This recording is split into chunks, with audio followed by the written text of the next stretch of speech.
bits and bobs that we want to share with you. So without further ado, let's jump right in. Here are the biggest changes in Fortnite Season 6.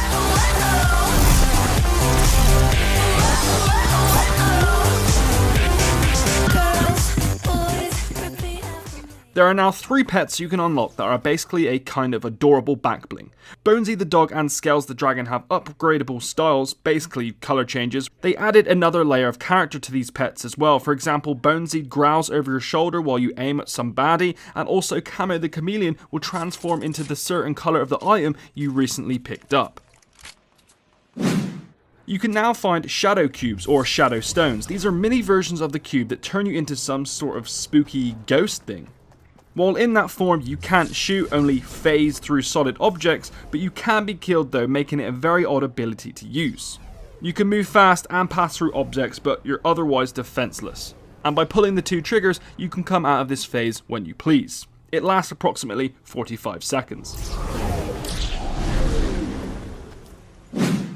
A new addition to Fortnite is music packs. So far there are only 3 music packs: Squeaky Clean, Eerie, and OG Remix. The first is a slightly trancy version of the Flossing Emo music, while the other 2 are new versions of Fortnite's usual music. It's not clear yet whether there'll be more in the store, but it's a new quippable thing in your locker, so I'm going to say yes. And just to clarify as well, they don't play in game, they are simply menu soundtracks that you can change. The biggest one of them all, Loot Lake. What's going on there? The cube has now cracked through Loot Lake and is floating in midair, bringing the small house in Loot Lake with it. Around the floating house is what I call a mini tornado, and this in fact floats you to the top of the island. Or when you jump off into the tornado, it will activate your glider so you can escape and not break your legs.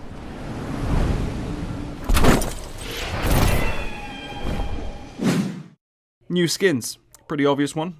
As with every season, there comes a bunch of cool new skins, and to name just a few in this season, DJ Yonder, Calamity, Giddy Up, Dusk, Dire, and a lot more to come. Some of these skins have unlockable styles. For example, Dire can actually turn into a werewolf, and then you can also unlock different coloured skins too, giving a lot more customizable combos. There's a ton of new areas too.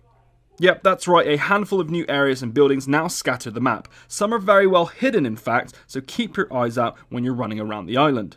There's now a new haunted mansion in Haunted Hills. This sits on top of the hill and offers more loot towards the top left of the map.